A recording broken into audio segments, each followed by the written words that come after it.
আলহামদুলিল্লাহ, আল্লাহ সুবহানাহু ওয়া তাআলার দরবারে লাখ কোটি শুকর ও সুজুদ যে মহান রব্বুল আলামিন আমাদেরকে আসরের নামাজ বা জামাত আদায় করে আজকের এই তাফসীরুল কোরআন মাহফিলে এসে বসে কিছু কথা বলার এবং শোনার তৌফিক দান করেছেন।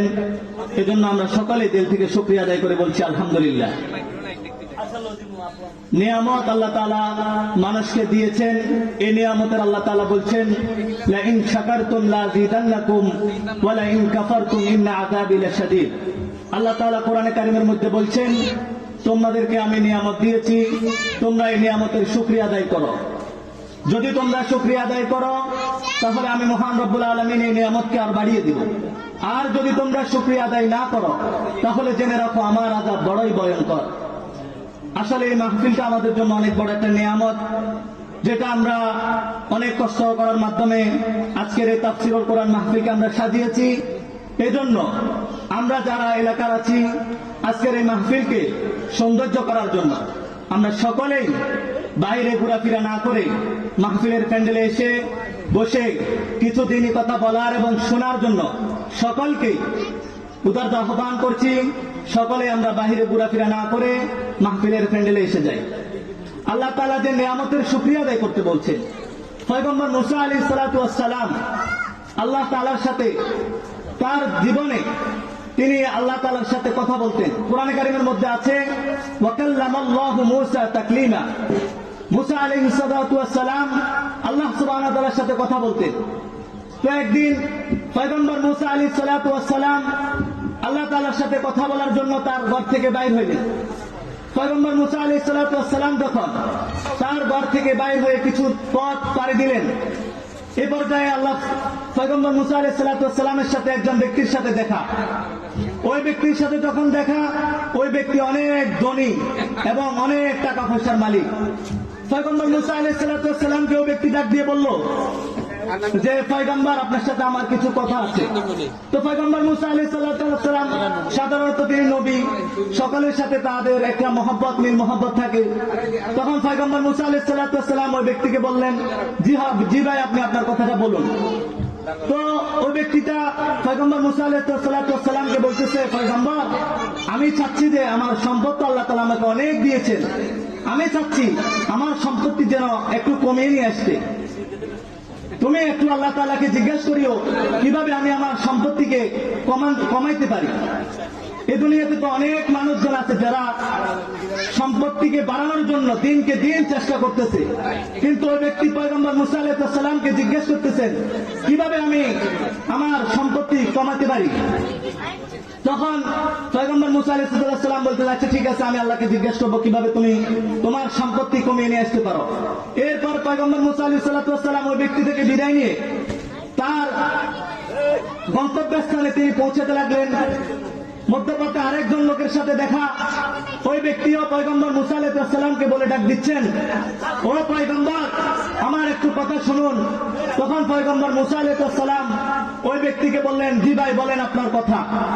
তখন পয়গম্বর মুসা আলাইহিস সালামকে ওই ব্যক্তি জিজ্ঞাসা করলো যে আল্লাহ তাআলা কি দুনিয়াতে আর কোনো মানুষকে চিনেন না, যে তিনি আমাকে এত গরিব বানাইলেন। দুনিয়াতে তো অনেক মানুষ, তাদের অনেক টাকা পয়সা, আল্লাহ তাআলা অনেক ধন সম্পদ দিয়েছে। আল্লাহ তাআলা কি শুধু আমাকে দেখলেন এই দুনিয়াতে শুধু আমাকে দেখলেন যে এরকম গরিব, আমার একটা থাকার মতো বাসস্থান নাই, পরনে ভালো লুঙ্গি নাই, গেঞ্জি নাই, আল্লাহ কি আর কোনো মানুষকে দেখলেন না? আপনি একটা আল্লাহকে জিজ্ঞেস করুন কিভাবে আমার সম্পত্তি বাড়তে পারে। কথা খেয়াল করুন, ইনশাআল্লাহ বুঝলে এখানে অনেক কথা। তারপর পয়গম্বর মুসা আলাইহিস সালাম বলছে আচ্ছা ঠিক আছে আমি আল্লাহ তাআলার কাছে প্রশ্ন করব কিভাবে তোমার সম্পত্তি বাড়ানো যায়। এরপর পয়গম্বর মুসা আলাইহিস সালাম আবার আল্লাহ তাআলার সাথে কথা বলার জন্য তুর পাহাড়ের দিকে অগ্রসর হতে লাগলেন। মধ্যপথে আরেকজন ব্যক্তির সাথে দেখা, ব্যক্তিটা কোনো মানুষের মতো নয়, তার কোনো মানুষের আকৃতি নয়, মানুষের মতো নয়, কিন্তু আল্লাহ তাআলার কাছে পয়গম্বর মুসা আলাইহিস সালামকে জিজ্ঞেস করলেন যে পয়গম্বর আমি কিভাবে আল্লাহ তাআলা আমাকে কেন এভাবে সৃষ্টি করলেন, আপনি একটু আল্লাহ তাআলাকে জিজ্ঞেস করিয়ে। তো পয়গম্বর মুসা আলাইহিস সালাম বলছে হ্যাঁ ঠিক আছে আপনার কথা আমি আল্লাহকে জিজ্ঞেস করবো কিভাবে কেন আল্লাহ তাআলা আপনাকে এইভাবে সৃষ্টি করলেন। এরপর পয়গম্বর মুসা আলাইহিস সালামের সাথে আল্লাহর সাথে অনেক কথাবার্তা বলার পর পয়গম্বর মুসা আলাইহিস সালাম প্রথম ব্যক্তির সাথে দেখা। তখন পয়গম্বর মুসা আলাইহিস সালাম বলতেছেন, ও ভাই, তোমার কথা আমি আল্লাহ তাআলার কাছে জিজ্ঞাসা করেছি। আল্লাহ তাআলার কাছে তোমার কথা জিজ্ঞাসা করার পরে তোমার ব্যাপারে এই কথা এসেছে, তুমি যেন নিয়ামতের শুকরিয়া আদায় বন্ধ করে দাও, তুমি যেন নিয়ামতের শুকরিয়া আদায় বন্ধ করে দাও, তাহলে আমি আল্লাহ তাআলা তোমার সম্পত্তি কমিয়ে দেব। তখন ওই ব্যক্তি পয়গম্বর মুসাকে বলে ডেকলেন, কি বলেন হযরত, এই কথা কেন বললো? আল্লাহ তাআলা যে আমাকে দুইটা চক্ষু দিলেন, দুইটা হাত দিলেন, মানুষের মতো একটা বডি দিলেন, এই বডির শুকরিয়া যদি আমি কাল কিয়ামত পর্যন্ত আল্লাহর দরবারে সিজদা করতে থাকি, তাহলে কিয়ামত পর্যন্ত যদি আমি সিজদা করতে পারি, তারপরে ওই নিয়ামতের শুকরিয়া আদায় হবে না। দেখেন, ওই ব্যক্তি কিন্তু আল্লাহ তাআলার কাছে জিজ্ঞেস করতে বলছিল কিভাবে আমার সম্পত্তি কমানো যায়, কিন্তু আল্লাহ তাআলা বলছেন যে তুমি তোমার নিয়ামতের শুকরিয়া আদায় বন্ধ করে দাও, তাহলে আমি আল্লাহ তাআলা তোমার নিয়ামতের শুকরিয়া যদি তুমি বন্ধ করে দাও, আমি তোমার সম্পত্তি অটোমেটিক কমিয়ে দিব। তারপরে দ্বিতীয় ব্যক্তির সাথে দেখা, পয়গম্বর মুসা আলাইহিস সালাম তাকে বললেন, তোমার ব্যাপারে আল্লাহ তাআলার সাথে কথা বললাম। তখন ওই ব্যক্তি বলল, কি বলল? বলতেছে, তুমি যেন শুকরিয়া আদায় বাড়িয়ে দাও। তখন বলল, কি শুকরিয়া আদায় করব? আল্লাহ তাআলা কি দুনিয়াতে এত মানুষ সৃষ্টি করছেন, শুধুমাত্র আমাকেই দেখলেন এরকম গরিব বানানোর জন্য? তখন এই কথা বলার পরপরই একটা বায়ু আসে ওই ব্যক্তির যে বাসস্থান ছিল ওই ঘরটাও চলে গেছে। তাহলে বোঝা গেল আল্লাহ তাআলা যে নিয়ামত দিয়েছেন, ওই নিয়ামতের শুকরিয়া যদি আমরা করতে পারি, আল্লাহ তাআলা নিয়ামতের শুকরিয়া যদি আদায় করতে পারি, আল্লাহ তাআলা নিয়ামতকে বাড়িয়ে দিবেন। আল্লাহ তাআলা কোরআনের মধ্যে বলছেন, লাইন শাকারতুম লাযিদান্নাকুম, তোমরা আমার নিয়ামতের শুকরিয়া আদায় করো, আমি আল্লাহ তাআলা তোমার নিয়ামতের শুকরিয়া করার মাধ্যমে তোমার নিয়ামতকে আরো বাড়িয়ে দেব। আর যদি তুমি নিয়ামতের শুকরিয়া আদায় না করো, আল্লাহ তাআলা তার আয়াতের মধ্যে বলতেছেন, ইন্না আযাবি লাশাদীদ, আমার আযাব বড় ভয়ঙ্কর। তুমি যদি নিয়ামতের শুকরিয়া আদায় করো, আমি আল্লাহ তাআলা তোমার নিয়ামতকে আরো বাড়িয়ে দিব। তারপরে পয়গম্বর মুসা আলাইহিস সালাম এই ব্যক্তির সাথে কথা বলার পর আর কিছু দূর আগাইলেন। ওই ব্যক্তির সাথে দেখা, যে ব্যক্তির কোন মানুষের মতো বডি নাই, কোন মানুষের সূরত নাই, সিরত নাই, ওই ব্যক্তির সাথে যখন দেখা হলো, পয়গম্বর মুসা আলাইহিস সালাম বলল, ও ভাই, তোমাকে আল্লাহ তাআলা সৃষ্টি করেছে জাহান্নামের একটা ছিদ্র বন্ধ করার জন্য। তখন ওই ভাই বলতেছে, আলহামদুলিল্লাহ, আল্লাহ তাআলা দুনিয়াতে চন্দ্র সৃষ্টি করেছেন মানুষের উপকারের জন্য, আল্লাহ তাআলা দুনিয়াতে সূর্য সৃষ্টি করেছেন মানুষের উপকারের জন্য, আসমান আল্লাহ বানাইছেন, জমিন আল্লাহ বানাইছেন মানুষের উপকারের জন্য। আমি নগণ্যকে আল্লাহ তাআলা তার একটা প্রয়োজনের জন্য সৃষ্টি করেছেন, এটার থেকে বড় শুকরিয়া আদার আর কি আছে? তখন সাথে সাথে ওই ব্যক্তি মানুষের সূরতে চলে আসলো। সুবহানাল্লাহ। তাহলে এই ঘটনা থেকে কি বোঝা গেল? যদি আমরা নিয়ামতের শুকরিয়া আদায় করি, আল্লাহ তাআলা আমাদের নিয়ামতকে আরো বাড়াই দিবেন। আর যদি নিয়ামতের শুকরিয়া আদায় না করি, তাহলে নিয়ামতকে ছিনিয়ে নেবেন এবং আল্লাহ তাআলা কঠিন আযাবের মধ্যে ফেলবেন। আমার আলোচনার বিষয় এটা ছিল না, তারপরেও একটু উপরে বলছি যে আজকে আমাদের এই যুব সমাজের উদ্যোগে যে মাহফিলটা হচ্ছে, আজকে আমরা এই মাহফিলটা আয়োজন করেছি। এখনো আমাদেরই সমাজে অনেক লোক আছে যারা নামাজ না পড়ে, ওই যে আমাদের এখানে একটা দোকান আছে, ওই দোকানে বসে বেহুদা গল্প গুজব করতেছে, কিন্তু তার বাড়ির সামনে এত বড় মজমা চলতেছে যেখানে আল্লাহ তাআলা বলছে, তুমি যদি এখানে বসো, যতক্ষণ পর্যন্ত তুমি এই মজমায় বসে থাকবে, ততক্ষণ পর্যন্ত আমি আল্লাহ তাআলা তোমার আমলনামার মধ্যে সওয়াব দিব। সুবহানাল্লাহ। এত বড় সুখবর পাওয়ার পরেও যারা আজকের এই মাহফিলকে নিয়ামত না মনে করে বাহিরে বেহুদা কাজে ঘোরাফেরা করতেছে, আমি আমার সকল ভাইকে বলবো, আজকের এই মাহফিলকে সুন্দর করার জন্য আমরা যেন মাহফিলের প্যান্ডেলে এসে যাই। আমার আলোচনার বিষয় ছিল তাকওয়া। আল্লাহ তাআলা তাকওয়ার ব্যাপারে কি বলতেছেন?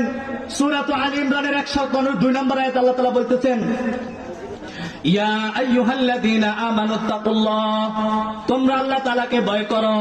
সূরা আহজাবের 1 নম্বর আয়াত আল্লাহ তাআলা বলতেছেন, ইয়া আইয়ুহান নাবিয়্যুত্তাকিল্লাহ, হে নবী, আপনি আল্লাহকে ভয় করুন, আপনি আমাকে ভয় করুন। তারপর আল্লাহ তাআলা সূরা নিসার 1 নম্বর আয়াতে বলতেছেন, কোরআনের আয়াতগুলো যেগুলা বলতেছি একটু ভালো করে শুনুন, তারপরে বুঝবেন। পয়েন্ট বাই পয়েন্ট বলার পরে সূরাতুন নিসার 1 নম্বর আয়াত আল্লাহ তাআলা বলতেছেন, ইয়া আইয়ুহান নাসু তাকু রাব্বাকুমুল্লাযী খালাকাকুম, হে মানুষেরা, হে আদম সন্তানরা, তোমরা আমাকে ভয় করো। আমি তোমাদেরকে এক নফস, এক আত্মা আদম থেকে সৃষ্টি করেছি। এরপরে আল্লাহ তাআলা সূরাতুন নিসার 131 নম্বর আল্লাহ তাআলা বলতেছেন, ওয়ালাকাদ ওয়াসাইনাল্লাযীনা উতুল কিতাব মিন ক্বাবলিকুম ওয়া ইয়্যাকুম আনিত্তাকিল্লাহ। আমি আল্লাহ তাআলা তার নবীকে ভয় করার জন্য বলছি এবং তোমাদেরকেও ভয় করার জন্য বলছি, এবং তোমাদের পূর্বে যাদেরকে কিতাব দিয়েছি তাদেরকেও আমি আল্লাহ তাআলা আমাকে ভয় করার জন্য বলছি। তাহলে প্রথমত আল্লাহ তাআলা তার নবীকে আল্লাহকে ভয় করার জন্য বলছেন।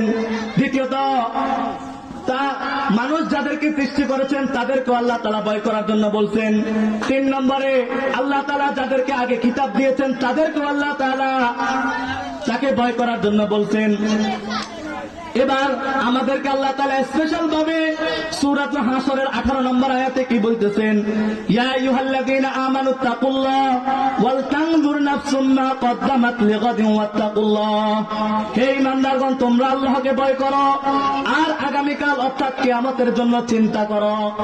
আমরা আজকে দুনিয়াতে আসার পর থেকে সোসাইটি মেনটেন করার জন্য, নিজের জীবনকে গোছানোর জন্য, নিজের হায়াতকে, এত বড় হায়াতকে শেষ করে দিচ্ছি।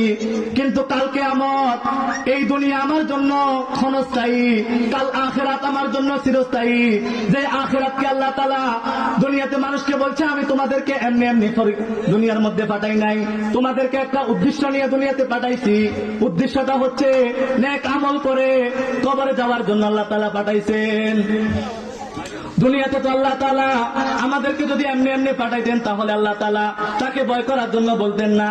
আজকে আমরা নিজের সন্তানের জন্য ঘুষ খাচ্ছি, নিজের সন্তানের জন্য জিনার মতো কাজে লিপ্ত হচ্ছি, শিরকের মতো কাজে লিপ্ত হচ্ছি, বিদআতের মতো কাজে লিপ্ত হচ্ছি। হক চিনতেছি না, বাতিল চিনতেছি না, শুধু আমার সন্তান করতে করতে আজকে জীবনটা শেষ করে দিচ্ছি।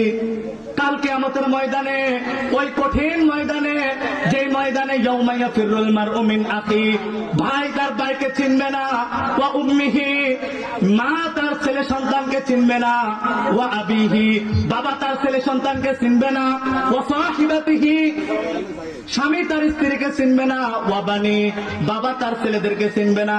ওই কাল কিয়ামতের ময়দানে যখন আমাকে আল্লাহর কাঠগড়ায় দাঁড়ানো হবে, তখন আমি যদি বলি আমি আমার সন্তানের জন্য 5 তলা একটা বাড়ি থুয়ে আসছি, আমি আমার সন্তানের জন্য 5 বিঘা জমি থুয়ে আসছি, তখন আল্লাহ তাআলা আমাকে বলবে না তুমি যাও জান্নাতে চলে যাও। তখন আল্লাহ তাআলা বলবে, তুমি তোমার সন্তানকে দুনিয়াতে এমন ভাবে রেখে আসতে পারো নাই যে সন্তান তোমার মৃত্যুবরণের পরে প্রত্যেকদিন তোমার জন্য দয়া করবে, প্রত্যেকদিন তোমার জন্য নামাজের পরে আল্লাহর কাছে বলবে, এরকম সন্তান তুমি দুনিয়াতে থুয়ে আসতে পারো নাই। তুমি কোন ভাবে বলে আসলা আমি দুনিয়াতে 5 তলা বাড়ি 5 বিঘা জমি থুয়ে আসছি, এটা তো তোমাকে আমি এই কাজ করার জন্য তোমাকে তো পাঠিয়ে নাই, আমি তো তোমাকে পাঠিয়েছি নেক আমল করে কবরে আসার জন্য। ওই কাল কিয়ামতের ময়দানে আল্লাহর কাছে এরকম বাহানা চলবে না, আমি আমার ছেলের জন্য সুদ খেয়েছি, আমি আমার ছেলের জন্য কিস্তি নিয়েছি, আমি আমার ছেলের জন্য ঘুষ খেয়েছি, আমি আমার ছেলের জন্য শিরকের মতো কাজ করেছি, এই কথা আল্লাহর কাছে বললে আর চলবে না। তখন আল্লাহ তাআলা যার ধাক্কা দিয়ে জাহান্নামের ওই কঠিন আযাবের মধ্যে ফেলে দিবেন। তখন আর হাও মাও করে কানলেও চিন্তা করলেও কাম হবে না। এজন্য দুনিয়াতে থাকতে আমাকে চিন্তা করতে হবে, আল্লাহকে ভয় করতে হবে। যদি আমি আল্লাহকে ভয় করি তাহলে আমার দুনিয়া তো কামিয়াব, আখিরাতও কামিয়াব। হাদিসের মধ্যে বলতেছেন মুসনাদ আহমদের 2384 নম্বর, মুসনাদ আহমদের 23479 নম্বর হাদিসে আল্লাহ রাসূল সাল্লাল্লাহু আলাইহি ওয়াসাল্লাম কি বলতেছেন একটু ভালো করে শুনুন। قال رسول الله صلى الله عليه وسلم لا فضل لعربي على عجمي ولا لعجمي على عربي ولا احمر ولا اسود। কোন আরবি ব্যক্তি কোন আজমি ব্যক্তি থেকে শ্রেষ্ঠত্ব নয়, কোন আজমি ব্যক্তি কোন আরবি ব্যক্তি থেকে শ্রেষ্ঠত্ব নয়। তার মানে বোঝা গেল কোন ধনী ব্যক্তি কোন গরিব ব্যক্তি থেকে শ্রেষ্ঠত্ব নয়, কোন পয়সাওয়ালা ব্যক্তি গরিব গরিব ব্যক্তি থেকে শ্রেষ্ঠত্ব নয়, কোন কালো ব্যক্তি সাদা ব্যক্তি থেকে শ্রেষ্ঠত্ব নয়, সাদা ব্যক্তি কালো ব্যক্তি থেকে শ্রেষ্ঠত্ব নয়, কালো ব্যক্তি লাল ব্যক্তি থেকে শ্রেষ্ঠত্ব নয়, বরং আল্লাহ তাআলা বলতেছেন ইল্লা বিত্তাকওয়া। সুবহানাল্লাহ। আল্লাহ তাআলা বলতেছেন তোমাদের মধ্যে কে আরবি, কে আজমি, কে কালো, কে সাদা, কে পয়সাওয়ালা, কে গরিব, কেউ কারো উপর